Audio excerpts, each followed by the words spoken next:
Good evening. सीखने और सिखाने के क्रम में आज हम लोग शिक्षा के विभिन्न प्रकारों में पार्ट 3 में अनौपचारिक शिक्षा के संदर्भ को समझने का प्रयास करेंगे। औपचारिक शिक्षा इससे पहले समझ चुके हैं। आज अनौपचारिक शिक्षा हमारे अध्ययन का विषय है, सीखने और सिखाने का विषय है। कहा जाता है कि अनौपचारिक शिक्षा जीवन भर चलने वाली प्रक्रिया है। यह शिक्षा उन व्यक्तियों की शिक्षा पर बल देती है जिन्होंने जीवन में कभी नियमित शिक्षा को छोड़ दिया है, परंतु अब वे इसकी आवश्यकता को अनुभव करते हैं। अर्थात जिस विद्यार्थी ने किसी भी कारणवश रेगुलर एजुकेशन को छोड़ दिया है, आर्थिक कारण हो सकता है, कोई भी कारण हो सकता है, छोड़ दिया है, और अगर वह पुनः शिक्षा लेने का इच्छुक है तो उसके लिए अनौपचारिक शिक्षा व्यवस्था एक ऐसी व्यवस्था है जो इसका प्रबंधन करती है। कहा जाता है कि अनौपचारिक शिक्षा औपचारिक शिक्षा से इस प्रकार भिन्न है कि यह सीखने का उपयोग तुरंत क्रिया कार्य के अवसर के प्रयोग द्वारा करने पर बल देती है। अनौपचारिक शिक्षा व्यवस्था को हम कहीं भी सीख सकते हैं, किसी भी दशा में सीख सकते हैं, इसके लिए कोई बाध्यता नहीं है। अगर देखा जाए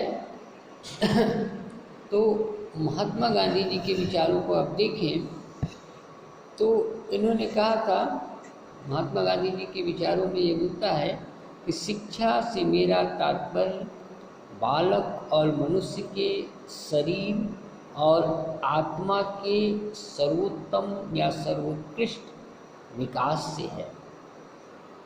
शरीर और आत्मा के विकास की जब हाई लेवल की हम बात करते हैं तो अनौपचारिक शिक्षा के द्वारा ही इन चीज़ों को सीखा जा सकता है। अब जैसे एक उदाहरण है कि हमारे किसी विषय में गीता, भागवत गीता के संदर्भ शायद इक्का दुक्का किसी श्लोक में हो, लेकिन अगर कोई छात्र अपने या कोई अभिभावक अपने बच्चे को पढ़ाना चाहता है तो वहाँ से जो वो सीखेगा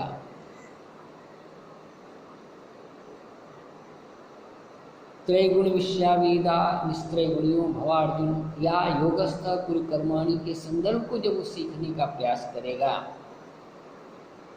किसी के माध्यम से, प्रवचन के माध्यम से या किसी संदर्भ में, तो ये एक पर्टिकुलर पेज पे वो नहीं सीख रहा है। यहाँ समय की बाध्यता नहीं है, यहाँ स्थान की बाध्यता नहीं है, ये कहीं से भी सीखा जा सकता है। अनौपचारिक शिक्षा व्यवस्था हमारी शिक्षा व्यवस्था का एक तरह से देखा जाए तो ऋण है, क्योंकि हम यहाँ उन विद्यार्थियों को कलेक्ट कर पाते हैं जो शिक्षा व्यवस्था से कभी अलग हुए थे। निरौपचारिक शिक्षा की भी बात इसी में आती है, उसकी चर्चा हम लोग अगले क्लिप में करेंगे। संदर्भ यह है कि कहीं से भी सीखिए, किसी भी प्रकार से सीखिए, सीखना उद्देश्य होना चाहिए, क्योंकि सीखा हुआ व्यक्ति ही कर सकता है और वही सफल होगा। एनी हाउ आपको सीखना है। Okay, have a good day, thank you, good evening. सीखने और सिखाने के क्रम में आज हम लोग शिक्षा के विभिन्न प्रकारों में पार्ट 3 में अनौपचारिक शिक्षा के संदर्भ को समझने का प्रयास करेंगे।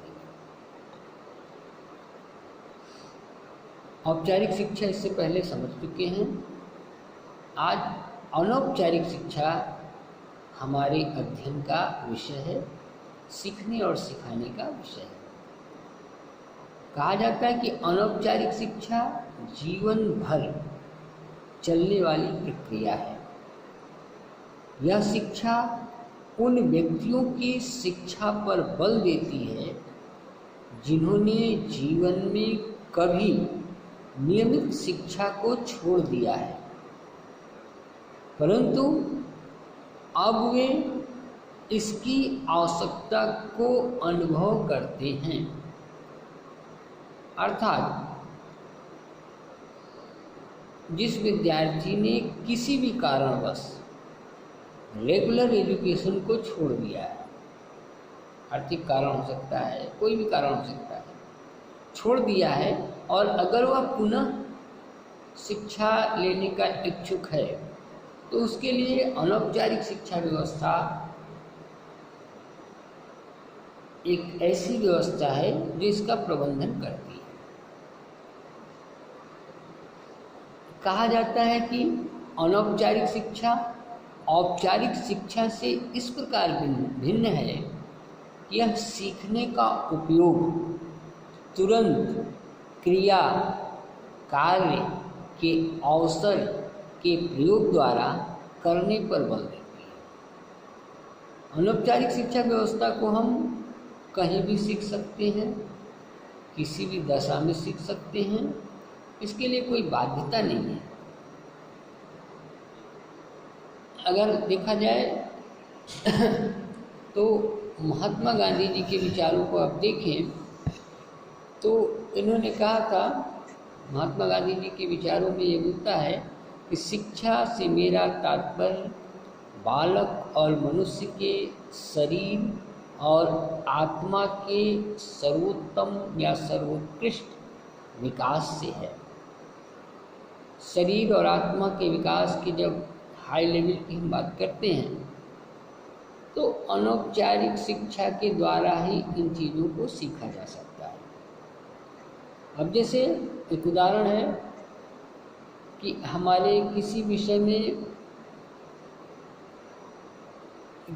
गीता, भागवत गीता के संदर्भ शायद इक्का दुक्का किसी श्लोक में हो, लेकिन अगर कोई छात्र अपने या कोई अभिभावक अपने बच्चे को पढ़ाना चाहता है तो वहाँ से जो वो सीखेगा